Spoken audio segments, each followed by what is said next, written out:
Well, welcome to my study. It's great to welcome you here. It looks all very heavyweight and tidy behind me, doesn't it there? It's actually not quite the case for the rest of the room. I've got a bag on a sofa over there and a messy coffee table with various hand sanitizers and some board games and CDs and some novels and some books on travel and things like that over the other side of the room there. But it's lovely to welcome you here. I hope you found from the Vicars study with Ash as helpful as I have. It's been really good to get our noses into the Word. Yesterday, Ash was thinking about Timothy, one of those two chaps that Paul writes about in Philippians 2. I've got Epaphroditus for us to think about today.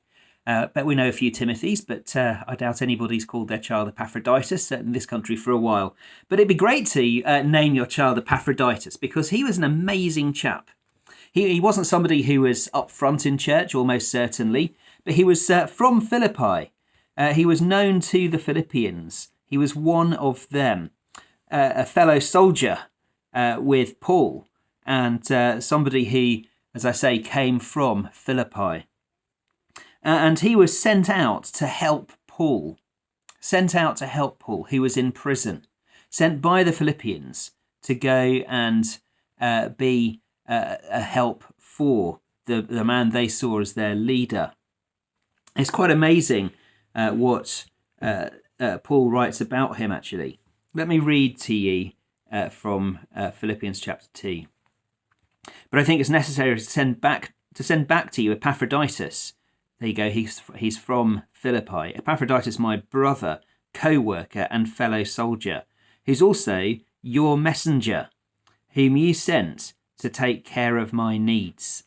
There you go, remarkable chap, isn't he? He was sort of the postman between Paul and the Philippians. They didn't have any direct contact because Paul was in jail in Rome, and the Philippians were kind of the top of the Aegean Sea, that bit of Greece that sticks out between the main part of Greece and Turkey. Well, Philippi was along there somewhere. It was a long journey for Epaphroditus, but nevertheless, he was the messenger between Paul and the Philippians. And he was sent by them to take care of the needs of Paul. For he longs for all of ye and is distressed because you heard he was ill. That's remarkable, isn't it? I don't know about when you're ill. I'm more distressed that I'm ill. The slightest bit of man flu, and there I am laid up, not very happy. And chances are I probably want quite a few people to know that I'm feeling a bit sorry for myself. We do that, don't we? Particularly us blokes some of the time. But Epaphroditus, he was poorly, and he was worried that the Philippians knew that he was poorly. He didn't want them to know he was ill. Indeed, he was ill and almost died. But God had mercy on him, and not on him only, but also on me, to spare me more sorrow upon sorrow. There you go. He was that poorly, he almost died. And yet he was more concerned about the Philippians being worried about him than he was about his own physical state. Now, he went to help Paul, and presumably he got ill when he was with Paul, or maybe on the way or something, or maybe he wasn't of wonderful health anyway. But he was the chap who was available to go to Paul to help out. Now, we're in a situation, aren't we, at the moment, where 250,000 people have been asked to be NHS helper volunteers.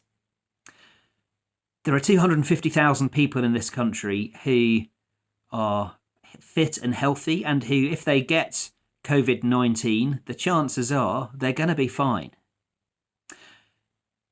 Epaphroditus wasn't a martyr for the sake of it, or a near martyr for the sake of it. Presumably he was the only one who could do this job. He was the only one who could go and help Paul.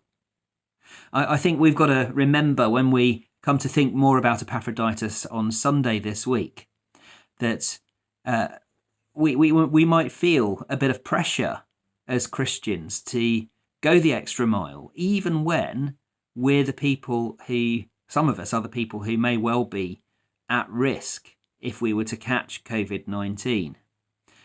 Perhaps we need to remember that Epaphroditus, the thing we need to learn from him is not that he nearly died, but he was the one who cared so much about the Philippians that he was concerned more for their well-being on hearing that he was ill than for his own well-being. He wasn't intentionally a near martyr, but he was almost certainly the only one who could do this job of going to see Paul and make sure he was okay. Nobody else could have done that. There might be times when one of us who is at risk, maybe we're somebody with asthma or underlying heart problems or diabetes or something like that. Maybe we're one of those people and we're the only person who could help our neighbour who was desperately ill. But that's unlikely, isn't it? Because we're so well connected these days. We can text someone, we can call someone. I've learned how to Zoom this week. It's been quite remarkable seeing 8 or 10 different people on my computer screen and having a meeting from all in our different houses. We can get in touch with other people who aren't in that at-risk category. And that's going to mean that we can go on helping other people, maybe from a distance, and making sure that it's not us who are putting ourselves in danger on purpose. I'm not going to talk too much about that on Sunday because I know there will be probably more children watching than are watching this particular video. But I will be mentioning it to an extent. So please be aware on Sunday that these are strange times we live in. Our children do need to know that there are real risks for some people. They can't help but see the news. But they also need to know, and we need to remember, that we're all different. We have different needs. We have different vulnerabilities in a time like this. Let's not take away from Epaphroditus that we all have to put our life on the line for the sake of the gospel. We don't. Epaphroditus was almost certainly the only one who could do the job. It's unlikely that we're ever going to be that person. But if we are, we need to step up.